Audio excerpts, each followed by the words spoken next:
क्योंकि सांझ हो गई थी। सब कलीसिया कहे आमीन।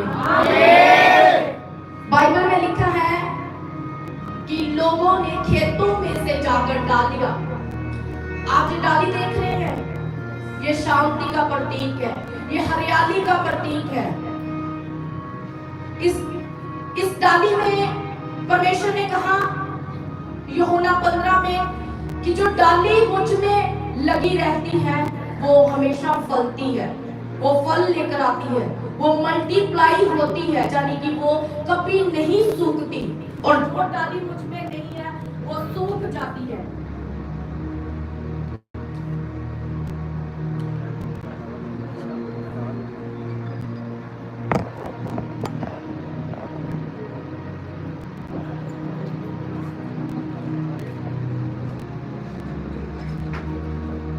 परमेश्वर ने कहा वो डाली क्या होती है, सूख जाती है। आमीन।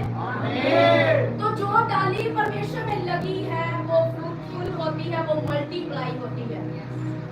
अब डालियों को हिलाते हैं, अब डालियों को हिला रहे हैं, लेकिन जब तक आप नवर नहीं होंगे, आप अधीन नहीं होंगे, आप परमेश्वर के अधीन नहीं होंगे, आप उस डालियों के बारे में नहीं समझेंगे कि परमेश्वर ने कहा जो डाली मुझ में लगी है। लोगों ने डालियों को हिलाया और क्या कहा, होसना होसना। आज सुनो वचन ध्यान से, सुन रहे हो ना, समझ आ रहा है?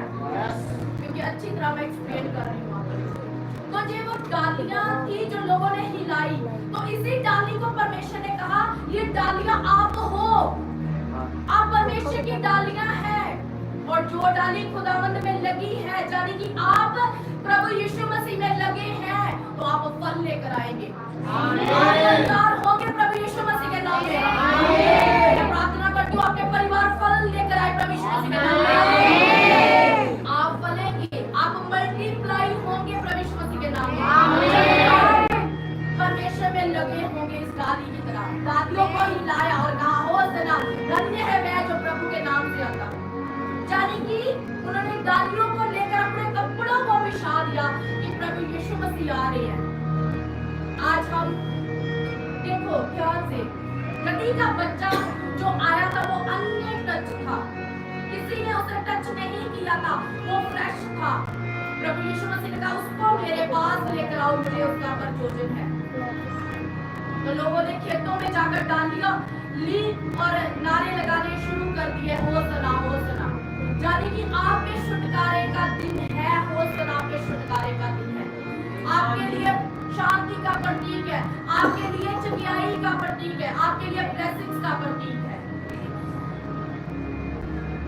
आमीन। आमीन। तो जब तुम होसना कहते हो, आज तुम जब होसना को पुकारोगे, मेरा खुदावंद आपको छुएगा बड़ी सामर्थ में, जिस सामर्थ ने बहुत सारे बीमारों को चंगा किया, जो सामर्थ परमेश्वर को दी गई थी पिता के अधिकार से, आज वो ही सामर्थ आपको छूने जा रही है। आमीन। बहुत सी टेस्टिमनी आ चुकी है कि लोग आए थे, चल नहीं सकते थे सीधे, लेकिन वो चलने लगे। लेकिन मुझे नहीं पता कि आज वो टेस्टिमनी चर्च में आई, आज वो लोग आए हैं चलने। सांप को डसा हुआ था वो लोग चंगे, वो टेस्टिमनी ऐसी चर्च में है, क्योंकि चंगा करने वाले हम नहीं है, चंगा करने वाली जीसस क्राइस्ट की सामर्थ है जो हम में है। हम डालियां हैं, तुम डालियां हो, तुम परमेश्वर में लगोगे तो तुम फल लेकर आओगे। तुम नहीं लगोगे तुम झड़ जाओगे, तुम सूख जाओगे, तुम हरे भरे नहीं होंगे। हरियाली आपकी लाइफ में होनी चाहिए। क्यों? क्योंकि ये हरियाली, ये जो पाम के बूटे हैं, ये जो पाम की डालियां हैं, हम अपने घरों में पाम के बूटे लगाते हैं, हम हरियाली करते हैं, वो हरियाली हमारे घरों में शांति लेकर आती है, चंगाई लेकर आती है, छुटकारा लेकर आती है। तो इसीलिए लोगों ने हरी डालियों को लिया और परमेश्वर ने कहा कि जो डाली मुझ में है वो फलती है, वो फल लेकर आती। जो मुझ में नहीं है मैं उसे शांत दूंगा, वो सूख जाएगी, वो झड़ जाएगी, और आप हरे भरे हैं। मेरा परमेश्वर आपको हरा भरा करे, आपके